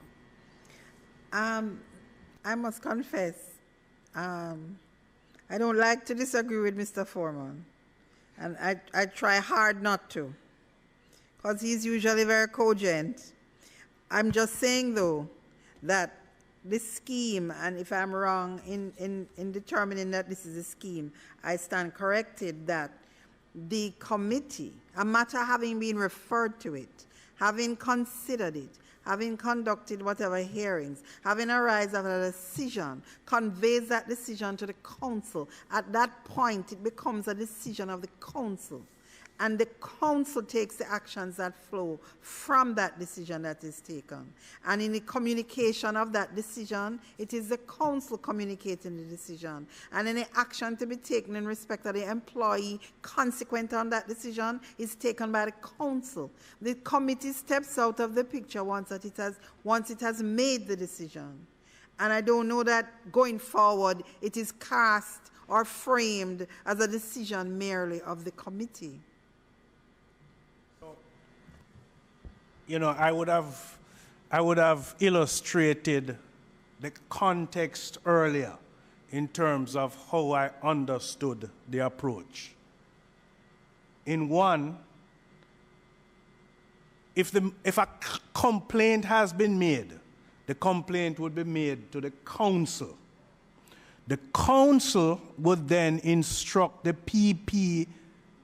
PPCC to act in conducting the inquiry or the investigation to remove that layer, to create that firewall in terms of an approach. So, the PPCC would then do its work. But then the PPCC, in doing its work, would then have to report back to the council and outline to the council its recommendation that would inform a decision. It is now the council who has the authority to instruct any proceedings in relation to that decision. So, the council in this case, and in my mind, would be, call it, using your legal term, the respondent. Because they would in fact be that body to which action would be taken and would be responsible for any such action taken. So no other body outside of that could go back in first reference to the PPCC. They would have to approach the council. So that's my understanding in terms of the approach. But what we have to be very clear on is each layer, because we have two parties involved in these proceedings, we have to be very clear in terms of who is conducting each role or function. But in the context and sequence of events, that's my understanding in terms of the approach. Sure, that was my understanding as well. I don't know, I'm trying to, so I do get Mr. Foreman's argument though. I do understand. So, but based on what we had discussed prior, I was of the same understanding or the same, the arguments proposed before made sense to me as well. So, for example, we are in a joint select here, and we are reviewing this legislation, and there are decisions that we will be making, but we have to communicate those decisions to the Parliament because we can't act on them. So I was looking at it from that standpoint. It needs the blessing of the Council, whatever decision made by the PPCC, because they can't carry out or effect those decisions made. But Mr. Foreman has now brought in a different interpretation to it. That really Chair, requires some please. consideration. Go ahead, SJ. Chair, Go ahead, Soldier. Thank you. I've been told when you say with all due respect, it means there is no respect. So I'm not going to say with all due respect, but I don't agree. If the committee wants to take the approach discussed by the learned and esteemed Director of Legal Reform, the bill will have to be changed. Right now, the bill does not say what you're saying. Right now, the decision maker is the PPCC. Those are the provisions in the bill as we speak. If you don't want the PPCC to be the decision maker, you have to change the earlier provisions. Right now, the bill does not say that the council refers the matter to the PPCC for the PPCC to conduct a hearing and make recommendations. That's not what's in the bill. We have examples of this in law. So for instance, in the Town and Country Planning Act, the minister can take certain decisions, but the minister is given the authority under law to refer the matter to a committee to hear the evidence, to make recommendations to him. But it is clear who the decision maker is. Now, why is this important? Because if there is a judicial review where you're asked, where the court is being asked to review the decision of the decision maker based on what is in the bill right now, the decision maker is actually the PPCC. The decision is taken by the PPCC. That's what the bill says. The bill then says that the PPCC gives its decision or informs its decision to the council, and the council then does a further information. It then discloses and shares it. Council doesn't take a decision in this case. If you want the council to take the decision, you have to change the bill. So I think maybe where you're going is a policy discussion about who is to take the decision, because right now it appears that what's in the bill is not, perhaps is not what is accepted or what persons want. But as it is right now with the provisions in the bill, the decision maker is the PPCC. In fact, there was just an amendment being read into the record earlier about clause 64, and it spoke about the council instructing the registrar to give effect to the decision of the PPCC. That's what was just agreed on by the committee in clause 64. So if you want the construct to change, you're going to have to change all the provisions. If you want the PPCC not to take decisions, you will have to put into the bill the fact that it's a referral only for them to hear evidence and make recommendations. Thank you, Chair. Well, thank you for that, Solicitor General. So I think we really have to make due consideration to the approach that we want to take in terms of who is the real decision maker and what is the role of the PPCC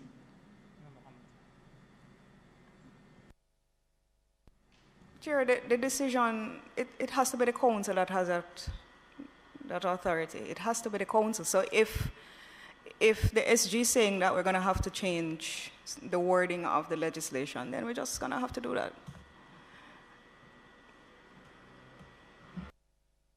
But I've hear the Solicitor General correct. Green? I'm not sure. I felt like my understanding at one point, and clearly this is where we're going over, was that the decision would be made not by the council, but would be made by the body and forwarded to the council, and that was done to create some separation. That was my understanding, and I think that accords with what the SG is saying. I'm not sure.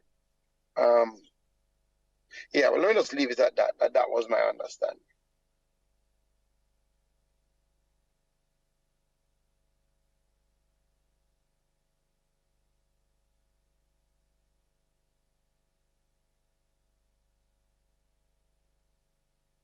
That's it, Chair.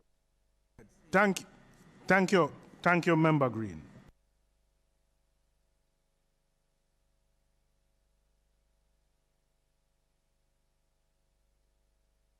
So guide me now, because there seems to be a difference between who makes a recommendation as opposed to who makes a decision.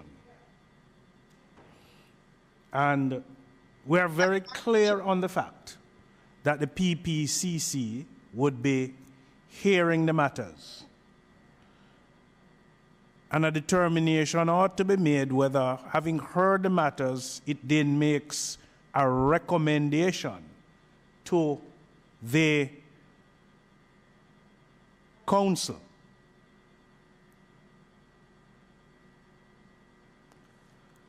Chair, if I could be so bold to just, I'm so sorry, to just interject here to say. Please do.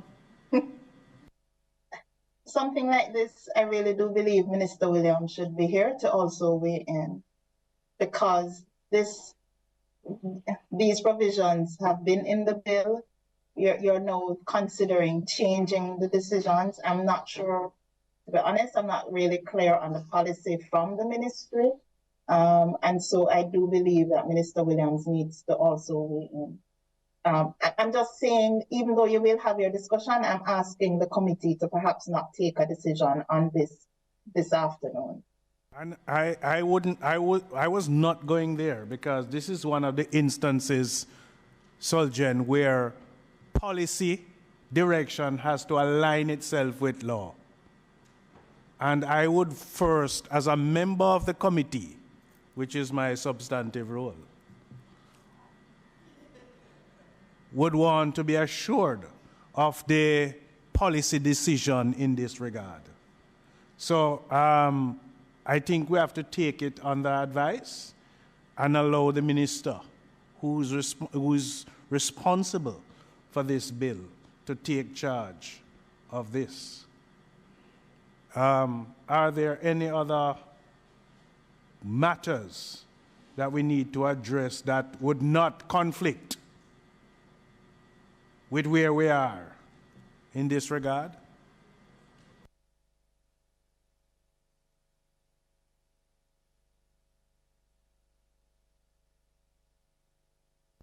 (72-1), Chair.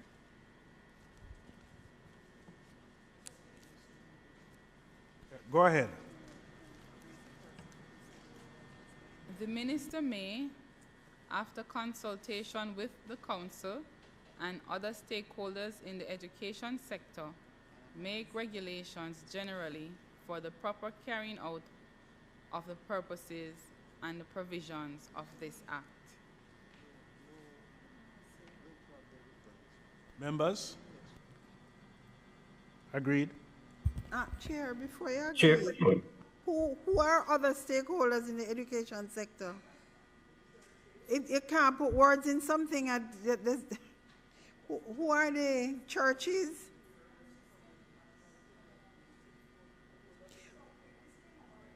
I've I've never seen this before. So forgive me.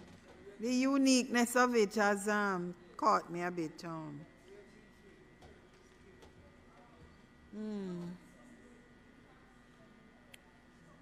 What is consistent? Can you respond to? I've never seen it before.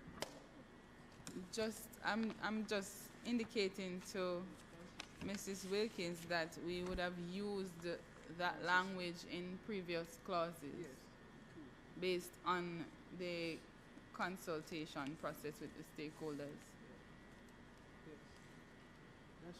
When the regulations are made, you make a stipulation as to whether the regulations are to be subject to negative or positive resolution. If you make the regulations subject to positive resolution, it has to come to the houses. And you make it of both houses. It has to come to the houses. It has to be discussed in the houses. It has to be agreed. That is enough. Why are you asking the minister to have to now make sure she find out who are the stakeholders in the education sector? And who may agree from disagree?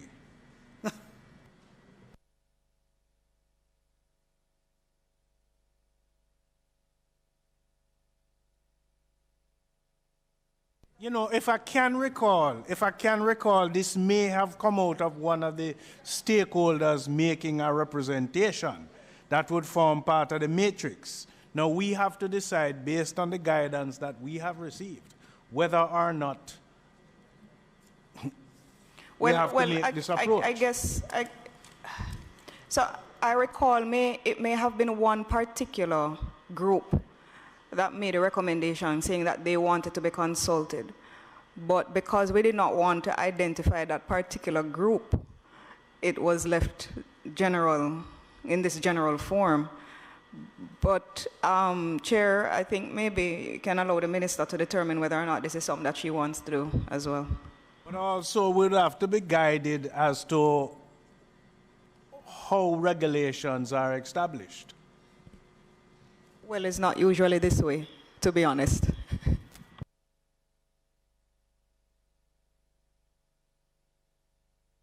In this case, do we want to divorce ourselves from the usual standards and practice? Chair, if I may. Please. Thank you. Fully support my learned friend, the esteemed Director of Legal Reform. So, this is a watershed moment, or? No, I'm just making sure that she knows she owes me something.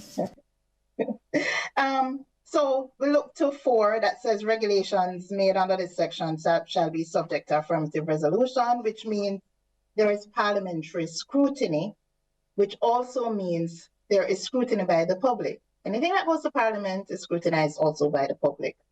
So that's the first thing. I would caution against this terminology, other stakeholders in the education sector. There is case law saying I'm always going to go there. There was a matter that had to be decided because a group, it was an environmental case, and a group said the minister was to consult. It was required by law. He didn't consult them. And there was a finding in their favor. You don't want to have the minister consult a set of stakeholders. She thinks she has consulted stakeholders in the education sector, but a group can come and say, but we are stakeholders in the education sector. They can make a claim and a case to say why they are stakeholders, and can now say they weren't consulted. You're going to have a problem. So my view is, and that of Mr. Foreman, my learned friend, Mr. Foreman, that the wording is very vague. It's too vague, and it will lead to, we can see potential legal challenges with this vague wording. I think there should be enough, I think there is enough to persuade persons that something that is going to be debated in Parliament will necessitate consultation, not just with the council, but with other stakeholders in the education sector. That is the normal way. When you decide, and maybe I shouldn't use the normal way, because we do have some laws that will talk about consultation, but when it does, it's more specific. When we leave it this vague, you're going to leave yourself open, or the minister is going to be left open to challenge because of the vagueness. I unreservedly agree. So we remove it. And what would it read now?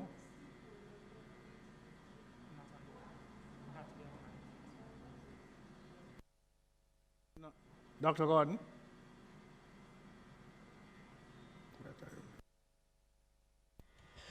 We have a body of stakeholders called the churches. And the churches play a very, very important part in education. And we have, should I say, technically agreed that the stakeholders in the churches, you have the churches and the parents, but it's mainly the churches. We have agreed in discussion that we would include the stakeholders. And the stakeholders, they are primarily the churches, and they hold a big stake in education. Chair?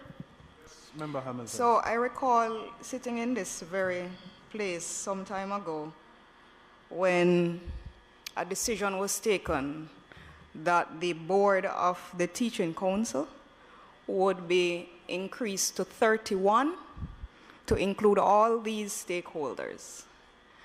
And so my understanding is that if the minister is going to consult with the council, then in essence the minister would have consulted with stakeholders. There are 31 persons on the board.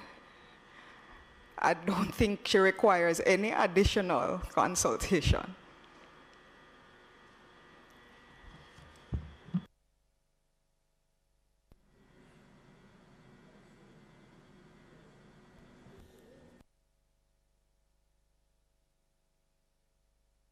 Any other comment on that? I just wanted to say, Chair, that it is also to be appreciated that the regulations are for the carrying out of the provisions of the Act. Regulations can't go outside of what is stipulated in the law. It's merely just building it out.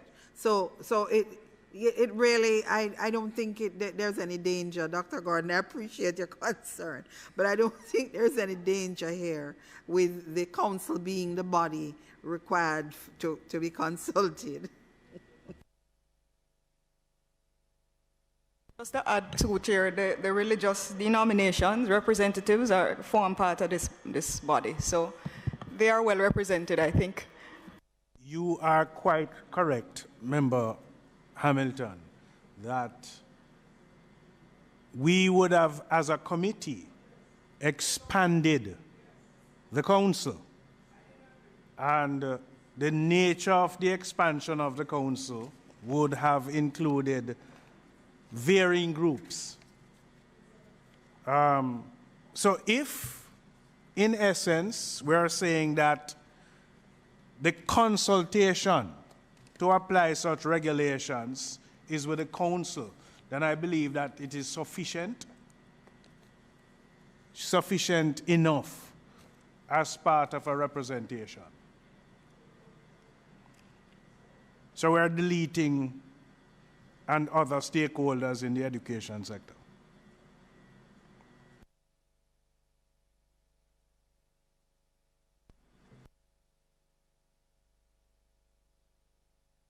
Next one would be on page 12.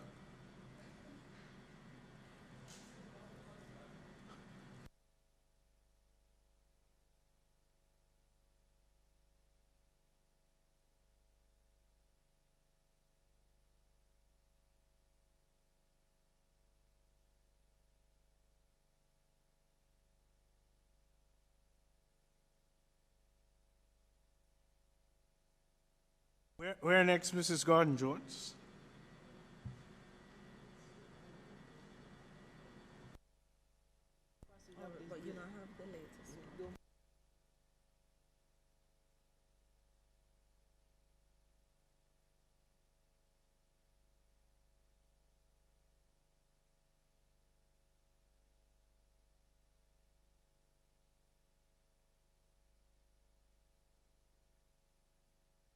Chair, sorry, we were ensuring that we have the correct version. That's fine. I want you to have the correct version.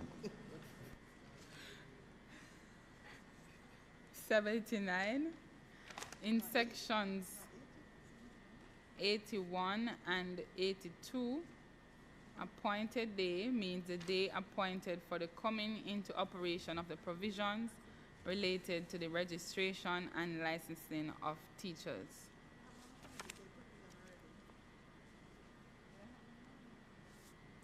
'80.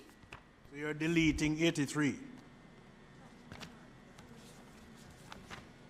Yes, it was indicated that it's a repetition of 80.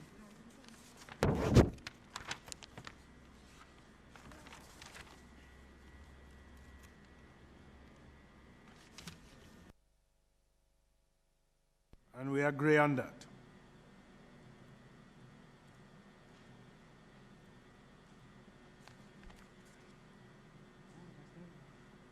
The next change is in relation to 80. There was a subclause 2. Oh, okay.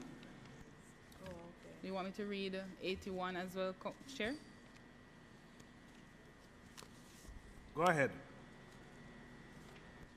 80 subclause 1, a person who immediately before the appointed day was registered under the Education Act as a trained teacher or an authorized teacher shall be deemed from the appointed day to be registered or enrolled as the case may be on the same terms and conditions, including suspension and period of registration as applied in respect of that person in the appropriate register or roll under this act, and the registration shall, as soon, the registrar, shall, as soon as possible, as practicable after the appointed day, enter the required particulars of the person in the appropriate register.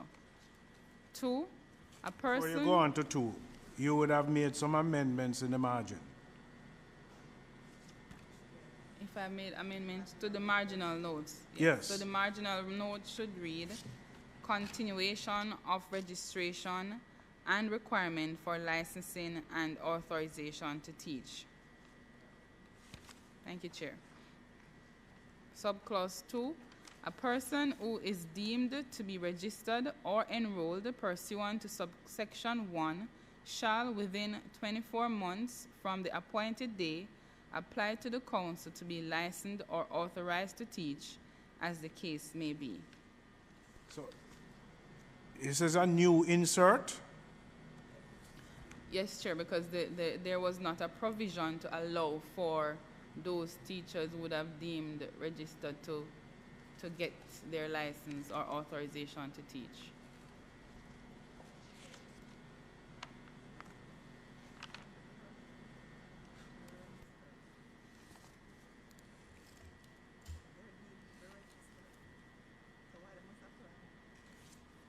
Members? I agree, Chair. There was a gap, and I think this is what they're trying to fill.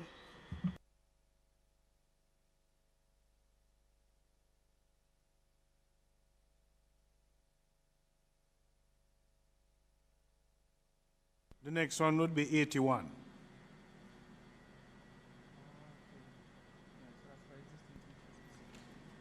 The marginal note has been changed to read registration, licensing, or authorization to teach of eligible persons. Chair, should I go to 81.3? Yes.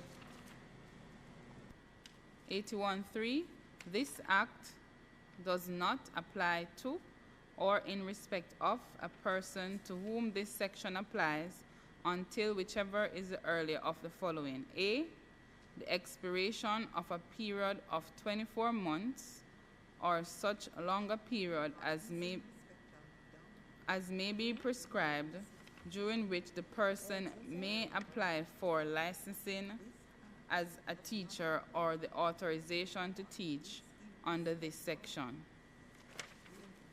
Just from my understanding, why did you delete the registration and only leave it to licensing?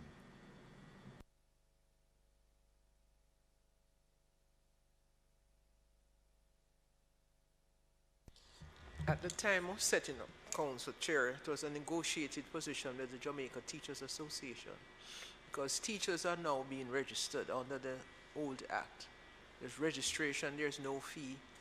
They're registered according to certain criteria set out. Licensing will be a bit different. Licensing would be what? It's a practice. Registration is that you are your application and you pay your fee, and not registration, you don't pay. But for licensing, it's a practice, and for that, there's a fee. Yes, it was an agreement with the association. Members?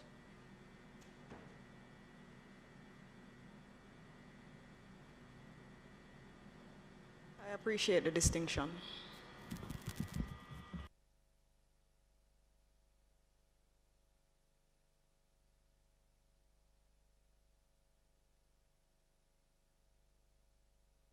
What's the next one now, Mrs. Gordon-Jones?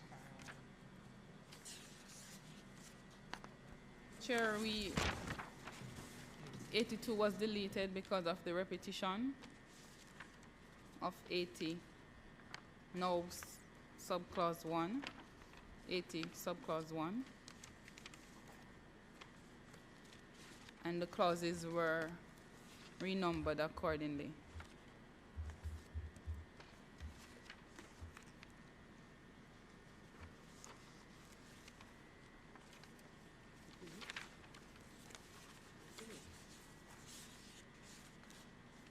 All right. So, at the appropriate time, we have to now go back to all those areas that are outstanding that we would have placed in some sort of a parking lot, in addition to what would have represented itself this afternoon around the policy direction between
So, colleagues, I believe, based on where we are today, it's an appropriate time to conclude.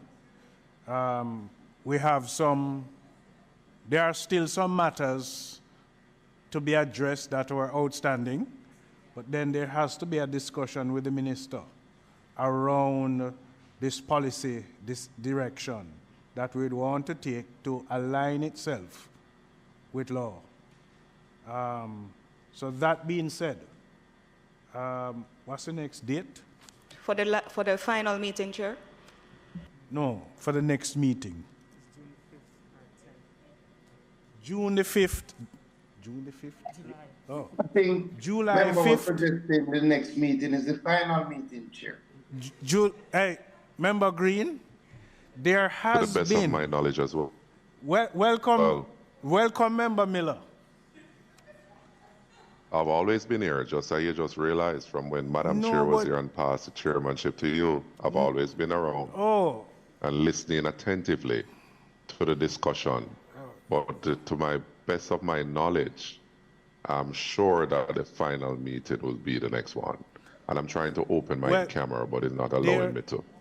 There has been an aspiration every time that we meet that the next meeting would have been the final meeting. But then let us wait until the next meeting, which is being proposed as July 5th at 10 o'clock.